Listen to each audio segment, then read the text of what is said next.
Halo teman-teman semua, kita berjumpa kembali. Oh, bukan kembali, karena ini pertama kali ya. Dan ini sudah take kita yang kedua karena yang pertama gagal. Dan aku nggak sendiri, kita akan ngobrol ini podcast apa. Nantikan saja, pokoknya ini baru pertama kali ya. Jadi ini adalah episode pertama dari podcast kita. Namanya bisa diusulkan di komen di bawah ya. Nanti nama podcastnya apa? Terserah teman-teman aja. Yang penting kita mengisi di episode pertama. Aku nggak sendiri, bersama dengan seorang teman yang nama kita sama, kembar. Dan sesama Mancunian. Untung nggak pakai baju MU karena kita sedang di peringkat 16. Peringkat berapa ya? Kita akan juara, tenang saja. Dan silakan memperkenalkan diri untuk Koko Yogi.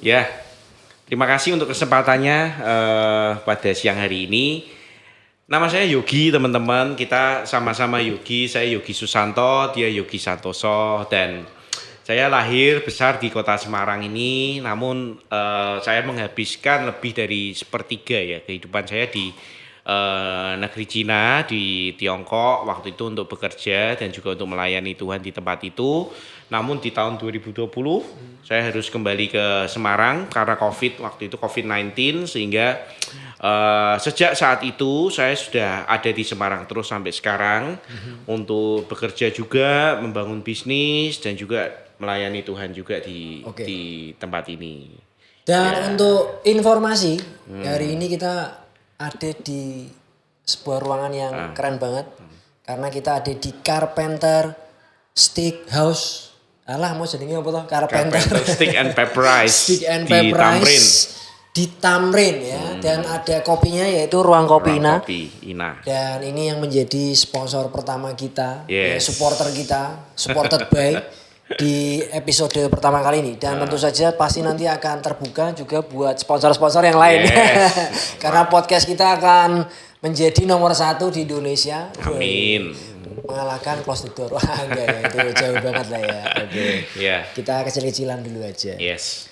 Nah, sekarang bisa diceritakan nih, sebetulnya kan banyak teman-teman nih pendengar kita ini adalah pelajar mahasiswa, mungkin juga ada sudah bekerja. Jadi pengalaman dulu waktu bisa kerja di China itu, kan sebagai orang Indo kerja di luar, apa yang perlu dipersiapkan sebetulnya? Karena secara peluang masih ada kan, masih besar gitu peluang orang Indo untuk bisa bersaing secara global ya sekarang. Ya, jadi kalau sekarang teman-teman mungkin sedang duduk di bangku SMA maupun kuliah ya, yang mungkin punya mimpi untuk bisa bekerja di luar negeri atau sekolah di luar negeri. Kabur dari Indonesia? Bukan ya. Janganlah belajar. Membangun Indonesia. Belajarlah dulu, terus baliknya bangun Indonesia. Ya, sama kayak saya lah. Tapi itu sebenarnya peluang yang sangat bagus teman-teman dan sangat besar sekali. Jadi dulu saya juga kepengen kuliah di luar negeri, tapi karena keterbatasan ekonomi tidak memungkinkan, sehingga akhirnya saya harus menjalaninya di Indonesia sampai lulus. Tapi ternyata dengan cara yang ajaib Tuhan membawa akhirnya saya bisa bekerja di luar negeri. Nah, ketika saya bekerja di luar negeri memang atau di China itu memang banyak sekali perbedaan yang saya dapatkan. Contohnya seperti attitude bekerja, integritas mereka, bekerja keras, bekerja cerdas, dan mereka tuh enggak pernah komplain ya. Orang-orang China itu kalau mereka bekerja, mereka enggak pernah gampang sekali, capek apa enggak. Mereka selalu punya keinginan, saya harus bekerja, saya harus membangun hidup saya, anak cucu saya harus punya kehidupan yang lebih baik dari saya. Sebenarnya ini prinsip semua orang tua lah. Mereka selalu pengen anak cucunya hidup lebih baik. Hanya saja dengan karakter dan mental seperti itu, sebenarnya ini hal yang sangat kita bisa buktikan dengan sejarah. Dulu China miskin, tidak punya apa-apa, makan aja sulit kan. Namun sekarang menjadi salah satu negara adidaya dengan hampir menyamai dengan Amerika. Jadi kan otomatis cara bekerja demikian terbukti ini membawa sebuah bangsa itu bisa berkembang dengan baik. Jadi nomor 1 justru mentalitas. Mentalitas, karakter dan mentalitas. Jadi karena itu yang harus perlu kita. Artinya IQ tidak menjamin. Ya jangan bodoh-bodoh amat lah. Ya, IQ juga penting karena kita juga perlu orang yang pintar juga. Tapi bukan menjadi satu-satunya faktor. Betul.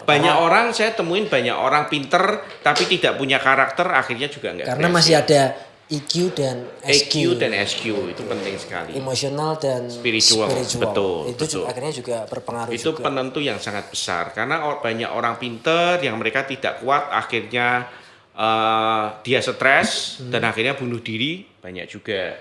Kenapa? Ya karena emosionalnya tidak bisa dikendalikan dan spiritualnya juga dia nggak tahu bahwa di dalam Tuhan selalu ada pengharapan. Jadi buat teman-teman kan terutama yang masih pelajar mahasiswa harus prepare dari sekarang. Betul. Terutama soal mentalitas, attitude itu harus dimulai dari sekarang. Betul. Etos kerja walaupun masih sekolah disiapin dari sekarang ya kan. Penting banget kan? Penting. Kedisiplinan. Penting. Nanti kalau enggak kita nggak bisa bersaing di era global ini. Betul. Semua itu sebenarnya seperti yang Yesus ngomong, kita setia dalam perkara kecil, kita akan diberikan perkara besar. Lah, mungkin saat ini teman-teman merasa semua perkara dalam hidup kalian kecil. Tidak apa-apa loh, justru itu kesempatan kalian bisa belajar. Contoh, kalian melayani di gereja, kalian melayani di OSIS, di sekolah, di organisasi, lakukan semua yang terbaik. Belajar punya mental yang tangguh, belajar punya integritas, ketepatan waktu, disiplin itu sangat penting sekali. Orang-orang luar kalau mereka meeting misalkan jam 9, mereka datang 9 kurang seperempat atau setengah 9 dan itu saya alami, saya dapati demikian attitude mereka. Ada yang unik gak misalnya pas itu nemuin dari pekerja-pekerja China gitu? Ada satu pengalaman saya yang cukup kegigihan atau yang cukup unik di kedisiplinan waktu. Jadi saya waktu itu ketika di China itu sering sekali pergi ke luar negeri lagi, misalnya kayak ke Vietnam atau kemana. Saya pergi sama satu kawan kerabat saya. Kita kalau terbang harus pergi ke Hong Kong dulu. Jadi kita pesawat jam 7 pagi di Hong Kong. Jadi kita harus bangun tuh jam 3 pagi, jam 4 pagi sudah harus sampai ke perbatasan. Beberapa kali saya berangkat lebih 30 menit lebih awal dari janjiannya. Waktu saya datang 30 menit teman saya sudah di situ. Sudah di bandara maksudnya? Sudah di perbatasan, nungguin saya. Oke. Wah, saya pikir loh, orang ini apa datang jam berapa nih? Nah, next time-nya berangkat lagi, saya pagiin lagi 45 menit sebelum. Dia sudah ada di situ. Nah, sampai akhirnya saya datang 1 jam sebelum. Dia sudah di situ. Saya tanya, "Loh, kamu tidur di sini?" "Oh, enggak." Nah, aku mikir daripada saya keburu-buru, mendingan saya datang 2 jam sebelum. Lah kenapa? Lah kan juga pagi-pagi juga aku nggak ngapa-ngapain di rumah. Jadi dia punya pikiran seperti itu teman-teman. Kita seringnya kan, cuma 15 menit deket, datangnya mepet aja. Enggak. Justru ketika kita datang lebih pagi, kita lebih punya banyak persiapan yang bisa kita lakukan. Jadi itu salah satu kedisiplinan. Ya, disiplin, tepat waktu. Etos kerja bisa mempengaruhi. Betul sekali. Itu jadi sangat bagus. Peluang sekali. buat teman-teman masih besar banget ya untuk bisa kuliah di luar negeri, kerja di luar negeri. Masih besar. Dan yang terpenting untuk akhir-akhir ini zaman sekarang ya lebih ke attitude, etos kerja, kedisiplinan, karakter. Kenapa? Karena kalau kita ngomong tentang ilmu pengetahuan, kepintaran, semua teknologi sudah memberikan itu. Ada AI, ada Google, ada segala sesuatu kita bisa cari dari internet. Tapi karakter-karakter demikian yang tidak dimiliki banyak orang. Nah, sedikit gambaran sebelum kita beralih nih. Waktu itu di negara China yang mana sebetulnya negara komunis nih. Betul. Di sananya sendiri gimana nih pengaturan negara atau suasana? Ya. Apakah cukup friendly buat orang-orang luar negeri, orang-orang asing? Well, China itu memang terkenal kan sebagai negara yang komunis ya. Jadi memang secara pemerintahan mereka komunis, namun secara ekonomi mereka liberal. Maksudnya di dalam bisnis, usaha dan lain-lain mereka itu memiliki sebuah pengertian yang open, yang terbuka. Tapi paham-paham tertentu seperti kekristenan, agama-agama itu mereka benar-benar kontrol karena mereka tidak mau paham-paham tersebut membuat sebuah pengaruh buruk atas negaranya. Karena komunis itu sebenarnya kan bukannya tidak percaya Tuhan, tetapi komunis itu ada sebuah sistem pemerintahan terpusat yang mana yang paling tinggi di dalam negara itu adalah pemerintah. Bukannya Tuhan atau bukannya apa, tetapi negara itu sendiri. Jadi itu arti komunis supaya. Tapi secara suasana masih oke. Secara suasana oke, hanya saja kalau beribadah Kristen apalagi itu sering dianiaya sih kalau yang Kristen. Tapi kalau kita dibatasi. Kalau kita yang misalkan bekerja mereka tidak begitu membatasi. Oke, dan setelah itu kan berarti akhirnya balik ke Indo setelah COVID, mulai membangun bisnis sendiri. Betul. Nah, waktu awal-awal apa sih persiapan atau waktu awal-awal mau memulai bisnis itu sebetulnya apa yang dipersiapkan? Mungkin ya soal modal gitu kan. Jadi ini termasuk pewaris atau perintis? Perintis. Nah, terus gimana modal awalnya itu? Kalau kita ngomong bisnis, modal pertama kalau saya boleh bisa ngomong adalah kita perlu lihat apa yang terbaik yang kita bisa lakukan. Maksudnya skill kita tuh apa sih? Jangan sampai kita punya skill tertentu tapi kita bisnisnya melakukan sesuatu yang berbeda. Jauh melenceng. Ya. Misalnya penyanyi jadi pemain bola. Nah, itu kan sangat tidak akan ya bisa tapi belajar dulu. Tapi kan sulit lama. Ya. Jadi what you are good at itu lakukan dulu. Dan terus gimana modal? Pasti modal uang, modal segala macam pasti harus disiapkan. Makanya selama kita sekarang ada kesempatan bisa nabung, investasi, itu uang jangan dihamburkan saja, boros. Tapi mulai kita pikirkan bisa kita gunakan untuk bisnis apa. Oke. Kita bisa lihatnya jauh ke depan lah, bukan hanya untuk jangka pendek. Jadi dikelola, di saving dulu, betul. Nanti ada kesempatan kita bisa kembangin lagi salah satunya bisnis. Betul, jadi memang Tuhan memberkati, hanya saja ada satu faktor yang seringkali orang Kristen tuh lupakan. Tuhan memberkati, kita juga diberikan kuasa untuk mengelola berkat itu. Nah seringkali Tuhan berkati, kita tidak kelola, ya habis juga. Betul. Gitu loh.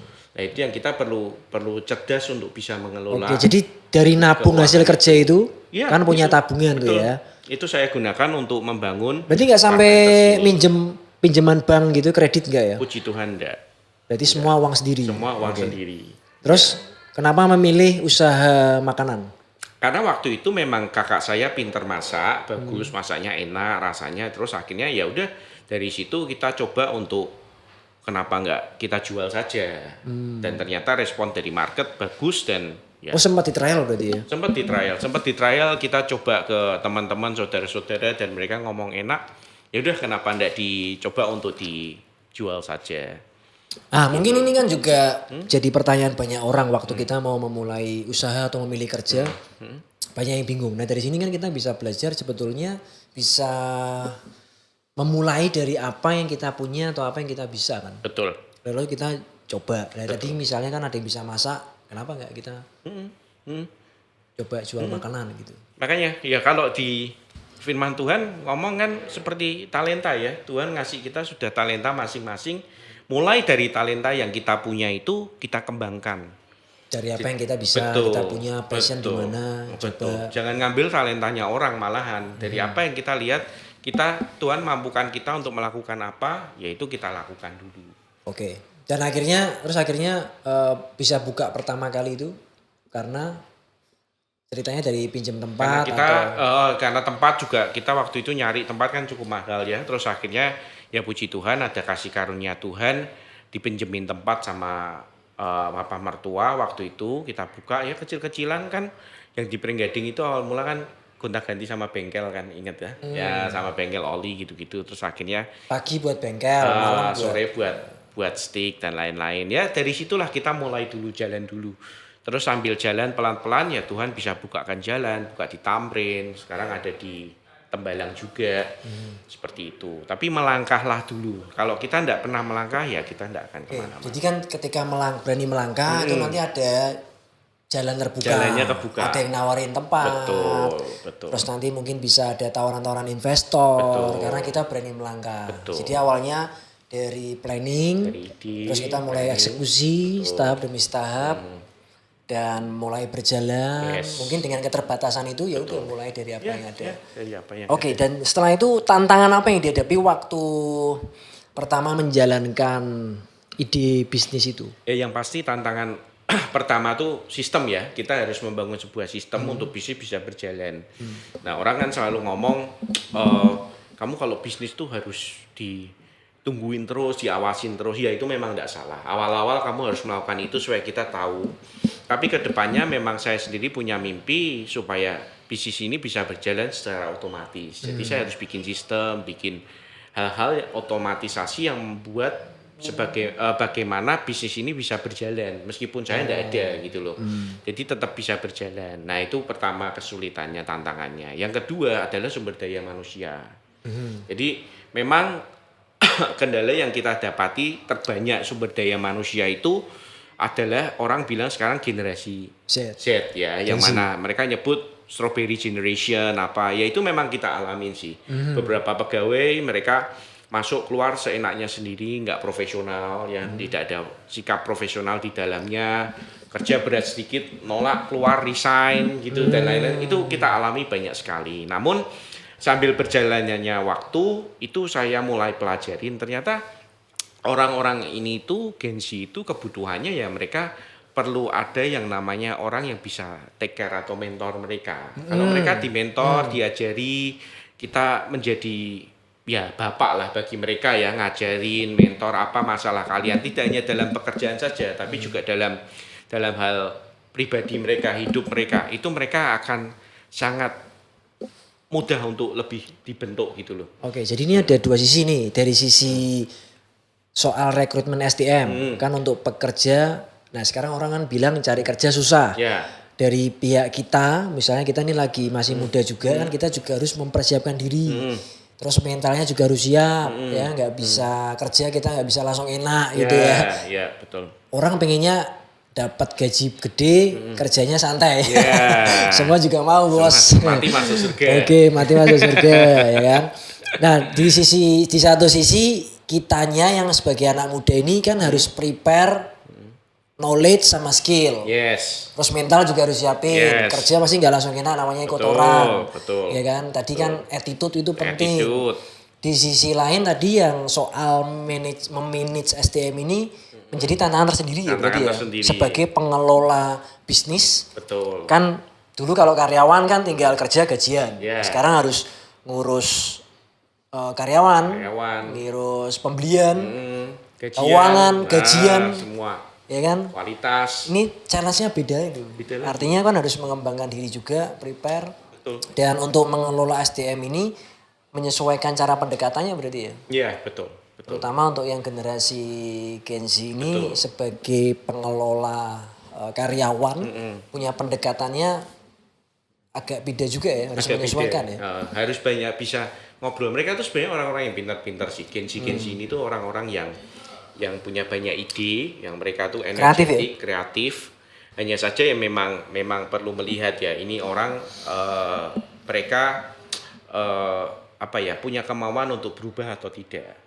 Ya, beberapa orang juga akhirnya tidak bisa bareng bersama kita karena mereka sudah dibimbing, dibina, diajarin, dimuridkan, tapi ujungnya tidak mau berubah. Ya kalau gitu kita harus let go karena berarti kan tidak semua orang memang bisa ngikutin kita. Tidak bisa. Gitu. Mungkin visinya beda. Mungkin dia punya cocoknya di tempat yang lain. Visinya mungkin beda. Betul. Jadi ya let go aja udah. Let go aja udah. Gak ada benar atau salah nih ya. Pilihan ya, soal pilihan. Pilihan. Tapi mereka akhirnya mau dibina juga ada yang bisa berkembang kan? Ada yang berkembang. Manajer operasional kita lulusan SD.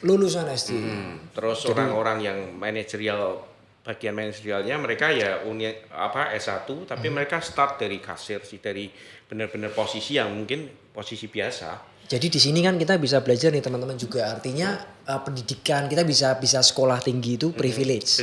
Orang tua bayarin kita, bisa sekolah, bisa sampai mungkin S1 S2 privilege. Betul. Harus dikembangkan. Tapi buat teman-teman yang mungkin sekolahnya terbatas, tidak akhir dari hidupmu gitu. Masih bisa belajar bisa dari mana saja. Masih bisa sukses ternyata ya. Dari SD jadi manajer ngurusi 3 outlet sekarang. Dan memang kualitasnya bagus. Ya dia belajar dari TikTok, dari YouTube, dari Instagram. Semua yang bisa belajar. Orang kan sekarang bikin sekolah formalnya dia SD. Tapi mau belajar. Karena sekarang sumber belajar kita banyak. Betul dari sekali. Sosial media. Gimana aja bisa sekarang belajar. Oke. Dan apa yang bisa dikembangkan lagi nih dari teman-teman ketika sekarang nih di usia muda ini, yang perlu dikembangin apa nih di tengah tantangan? Mungkin mereka masih sekolah, kuliah, kan mulai prepare sejak sekarang nih.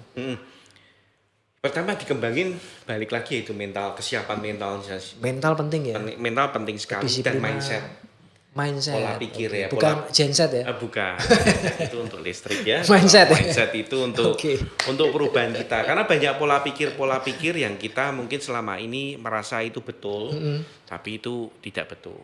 Nah, pola pikir itu bisa didapat dari banyak hal, dari pergaulan, networking, dari firman Tuhan itu sendiri, juga dari mungkin pengalaman hidup kita, dan yang paling penting sebenarnya pemuritan sih. Makanya di dalam gereja pun ada pemuritan itu banyak sekali untuk bisa merubah mindset yang mungkin tidak sesuai dengan firman.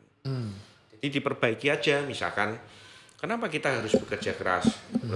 Tuhan sudah berkati, ngapain kita bekerja keras? Kadang justru ketika kita bekerja, berkat Tuhan itu kelihatan nyata. Nggak mungkin kita cuma duduk diem tok, tiba-tiba emas datang sendiri di depan kita, yang enggak. Seperti itu. Sekarang kita mungkin masuk ke segmen yang terakhir nih, menyentuh sisi spiritual juga. Walaupun kerjanya kan membangun bisnis gitu, dan seberapa jauh bisa merasakan tuntunan Tuhan itu. Mungkin ada satu peristiwa atau pengalaman unik lah, mungkin satu atau dua tentang penyertaan Tuhan saat membangun bisnis.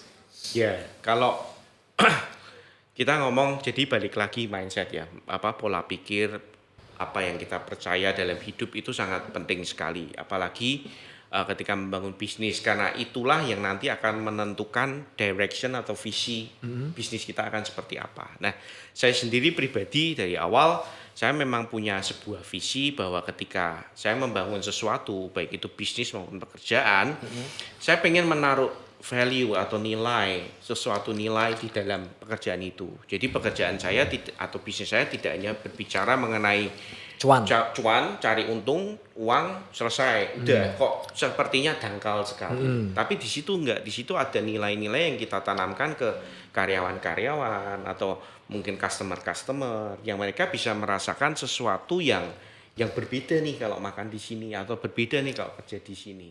Supaya mereka bisa merasakan. Contohnya apa contohnya nih? Contohnya kalau kayak karyawan-karyawan, mereka nggak terbiasa hidup disiplin. Ya, semua seenaknya sendiri datang. Di sini saya latih mereka disiplin. Datang tepat waktu. Kamu terlambat, ya saya denda. Ada potongan-potongannya. Jadi dari situ mereka mau nggak mau kan berusaha. Itu pun mereka masih ada yang nggak disiplin. Ya, terus apalagi excellent, memberikan sesuatu yang terbaik, memberikan salam, memberikan makanan kualitas, semuanya diberikan yang dalam kondisi yang sesuai dengan standar yang kita mau. Ya mau enggak mau kan standar mereka harus naik. Nah, apalagi mereka punya masalah dalam rumah mungkin misalkan. Mereka bisa cerita anytime ke saya, ke manajer operasional, apa yang kita bisa bantu. Bisa ngobrol juga ya. Betul. Karena kami tahu bahwa hidup itu pasti ada masalah. Maksudnya mereka pun di dalam rumah pasti punya masalah. Nah, kalau lagi ada masalah di rumah, masalahnya bisa jadi tidak enak. Nah, itu kita tolong mereka. Anaknya nggak sakit, nggak bisa sekolah atau apa, ya kita bisa bantu, kita bantu. Jadi value kekeluargaan. Nah, gitu loh. Jadi kerja di tempat kita ya, saya punya keinginan seperti itu. Jadi kalau balik lagi ke spiritual, ini sebenarnya kan nilai-nilai firman Tuhan semua. Kita jadi terang, kita jadi garam di tempat di mana Tuhan percayakan kita ada. Nah, itu seringkali ditinggalkan. Dan pada akhirnya kan meskipun bukan sebagai pendeta, ya kan, tapi sekolah, kuliah kita, pekerjaan kita itu bisa jadi sarana buat kita melayani. Betul. Makanya itu kalau orang bilang, kamu hamba Tuhan ya? Ya hamba Tuhan. Hamba Tuhan itu maksudnya ya kita menghambakan diri kita kepada Tuhan dimanapun Tuhan percayakan kita ada. Karena kalau hamba Tuhan hanya terfokus kepada pendeta, ya sangat kecil sekali, sangat dangkal sekali. Padahal kalau kita lihat di Alkitab, semua hamba Tuhan di Alkitab yang benar-benar hamba Tuhan paling nabi-nabi ya, atau orang Lewi ya, lainnya kan juga mereka orang-orang yang berkarya. Paulus berkarya, Tuhan Yesus bekerja secara bikinin mebel, kayu, semua bekerja. Petrus nelayan, mereka semua melakukan hal-hal tersebut tapi mereka menaruh value kebenaran firman di dalamnya. Jadi meskipun kita bekerja nih, saya sebagai businessman, ketika saya ada di dalam bisnis saya menaruh value firman Tuhan di situ supaya orang-orang yang dealing bisnis sama saya, mereka bisa merasakan kebaikan Tuhan. Bahkan syukur-syukur mereka bisa terima Tuhan sebagai Tuhan juru selamat. Gitu. Jadi itu sebenarnya panggilan tertingginya ya di situ. Kita bisa menaruh value itu di semua bagian dalam hidup. Oke, mantap banget. Jadi ini mungkin yang akhirnya terakhir, mungkin ada pesan-pesan terakhir, bukan ya? Yang bisa disampaikan buat teman-teman yang mungkin mereka sedang ada di masa pengembangan diri, pencarian jati diri, dan dengan pengalaman tadi bekerja di luar negeri, kemudian juga sudah ada pengalaman membangun bisnis nih. Kira-kira apa sih yang diperlukan buat kita ini yang sedang mencari besok mau kerja apa ya? Mereka lagi sekolah, mungkin dengan semua pergumulan yang ada, kuliah, ada yang lagi kerja di awal, mungkin yang lagi persiapan nikah. Karena dengan tantangan ekonomi sekarang nih kan sangat berat juga. Ya mungkin yang pertama yang saya bisa sampaikan secara teknis aplikatif ya kalian selama masih bisa sekarang punya kesempatan untuk belajar sesuatu apapun itu yang baik ya, misalkan bahasa penting sekali. Sekarang orang-orang Tiongkok, China datang ke Semarang, Indonesia banyak sekali. Itu akan jadi sebuah peluang belajar bahasa Inggris, Chinese atau Inggris Mandarin ini sangat penting. Itu perlu sekali. Kedua, kalian bisa belajar skill-skill yang lain. Kalau misalkan public speaking, leadership. Nah, hal-hal seperti itu akan sangat kepake di masa-masa sekarang ini. Karena kedepannya akan memang banyak tuntutan menjadi leader-leader itu banyak. Investasi leher ke atas. Itu bisa baca buku, itu kalian persiapkan. Yang gratis ada, yang berbayar ada. Tergantung niatnya. Bahkan di gereja pun bisa toh. Secara leadership, secara mungkin khotbah firman Tuhan kan banyak gitu loh. Nah, terus yang kedua, yang secara spiritual atau secara rohaninya ya kalian mulai coba tanya ke Tuhan. Tuhan mau aku ngapain? Jadi seringkali orang itu mereka tidak bisa menemukan panggilannya karena mereka merasa panggilannya itu ya untuk memenuhi keinginannya dia sendiri. Kan kebalik, justru sebenarnya kita tanya ke pencipta kita, oke Tuhan, Engkau menciptakan aku untuk apa? Oke, berarti berdoa. Sambil melakukan sesuatu. Apa yang bisa kita lakukan. Karena berkat akan terus turun, tapi ketika kita tidak siap, berkat itu akan lewat begitu saja. Berarti sambil mempersiapkan diri ya, upgrade knowledge, skillnya di-upgrade terus, dan supaya kita terus berkembang, terus jadi berkat banyak orang. Oke, terima kasih sekali buat waktunya Koko Yogi. Dan juga buat Carpenter Steakhouse, cabangnya udah ada di Pringgading, di Tamrin sama di Tembalang ya, sama Ruang Kopi. Dan teman-teman bisa di sini, terutama yang mau bulking protein, bisa di Carpenter Steakhouse. Oke, terima kasih teman-teman. Thank you Koko Yogi. Thank you. See you di next episode. God bless you.